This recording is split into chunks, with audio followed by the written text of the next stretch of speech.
Alors au lendemain de la Deuxième Guerre mondiale, l'Europe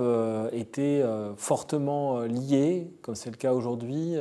aux États-Unis, à travers la création de l'OTAN, l'Organisation du traité de l'Atlantique Nord, où un certain nombre de pays européens sont entrés dans une organisation pour l'essentiel dominée par les États-Unis, et notamment par le fait que les États-Unis étaient les premiers, avec la Russie naturellement, la Russie soviétique, à disposer de l'arme nucléaire. La garantie de sécurité européenne, après la Deuxième Guerre mondiale, était offerte par les Américains. Et puis rapidement s'est posée la question de savoir comment les Européens pourraient être autonomes, pourraient en quelque sorte disposer d'une capacité à se défendre à l'échelon européen, pas seulement par les États-Unis. Et donc c'est le projet de la Communauté européenne de défense qui a été initié en 1950,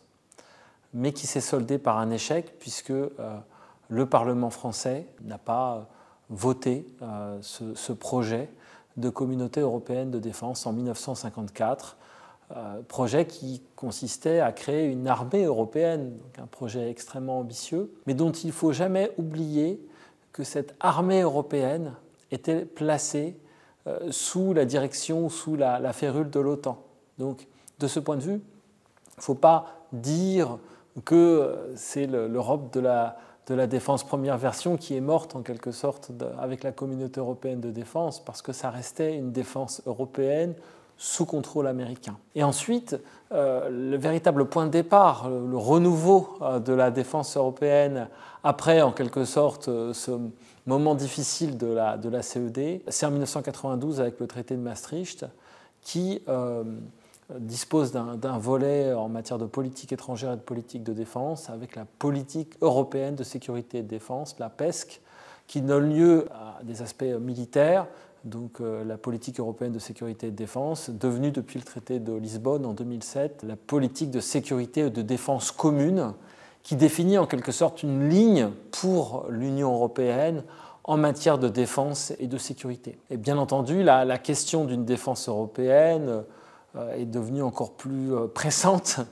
avec la dégradation des relations internationales, en particulier dans le contexte de la guerre en Ukraine, mais en réalité les questions se posaient déjà dès les années 90, avec la guerre en ex-Yougoslavie, avec la guerre au Kosovo,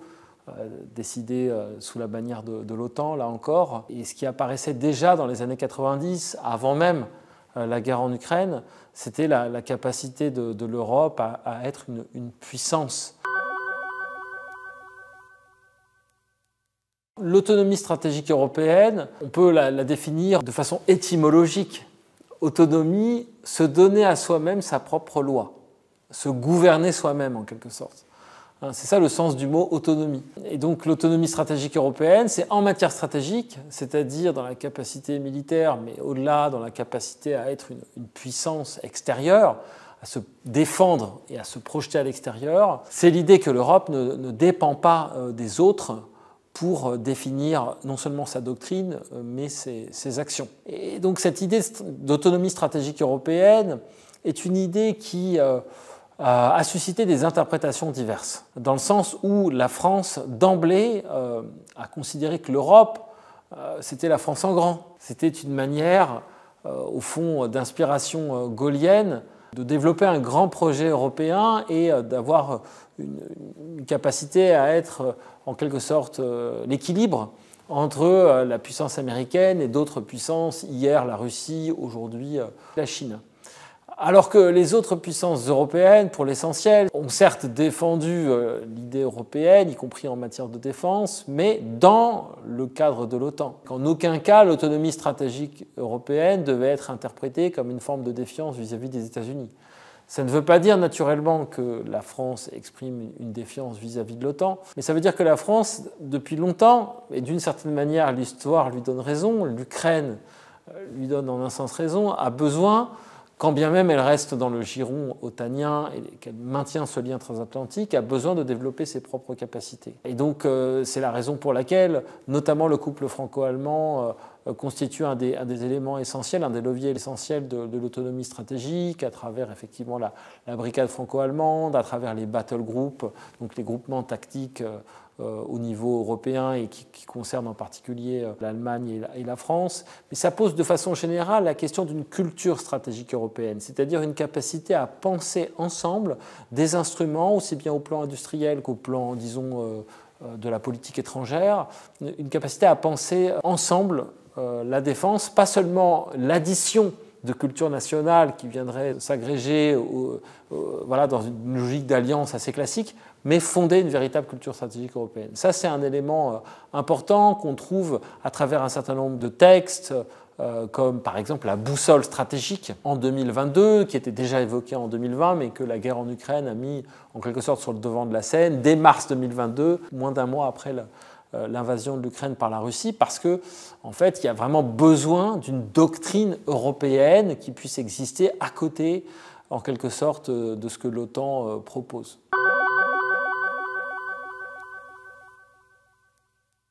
Un livre blanc, c'est un document d'orientation stratégique qui est en quelque sorte le Becherel ou la grammaire pour définir des actions militaires, des actions stratégiques, une politique extérieure, une politique militaire. Alors, la plupart des livres blancs se décident au niveau national. Là, l'idée, c'est de se dire qu'on va rédiger une doctrine au sein de l'Union européenne pour définir des capacités d'action et des idées qui soient communes, hein, qui ne soient plus simplement décidées en concertation avec les autres, mais décidées en amont sur la base d'une doctrine commune. Alors qu'est-ce que ça veut dire concrètement ? Ça veut dire surtout la dimension capacitaire. En fait, le point clé aujourd'hui, on le voit avec la guerre en Ukraine, c'est l'armement ou le réarmement, c'est-à-dire se doter des capacités militaires qui permettraient à l'Europe de se défendre en cas d'attaque massive, par exemple de la Russie sur le flanc Est, ce qui est arrivé avec l'Ukraine, qui n'est pas dans l'Union européenne, mais qui est très proche de l'Union européenne, donc on peut imaginer des attaques dans le voisinage ou directement dans l'Union européenne, donc encore faut-il pouvoir se défendre. Et un des problèmes aujourd'hui en fait, au sein de l'Union européenne, ce sont par exemple les doublons. Le fait qu'il y a des programmes d'armement qui sont menés dans chacun des pays et qui font doublon. Donc c'est pour ça qu'on parle d'une BITD européenne, une base industrielle et technologique de défense européenne qui réfléchisse de manière cohérente à une politique d'acquisition d'armement qui ne soit plus dépendante des États-Unis, ça ne veut pas dire qu'il faut se détacher des États-Unis, mais qui soit européenne et qui soit concertée. Ça, c'est vraiment l'enjeu essentiel. Ensuite, il y a, au fond, quelles sont les priorités de l'Union européenne en matière de défense ? Qu'est-ce qu'elle cherche à faire exactement ? Quel poids elle compte avoir sur la scène mondiale ? On ne le sait pas vraiment aujourd'hui parce que l'Union européenne reste encore relativement indéterminée, même si elle a pris conscience, ça c'est peut-être le point clé de ce fameux livre blanc à horizon 2030, que les dividendes de la paix, c'est-à-dire cette période sans guerre ou sans guerre majeure, étaient terminés. Et ça, c'est une première partie du travail. La deuxième partie du travail, c'est de définir, au fond, une vision commune, une culture stratégique commune. Pendant très longtemps, les Européens ont fait comme si les États-Unis seraient toujours là,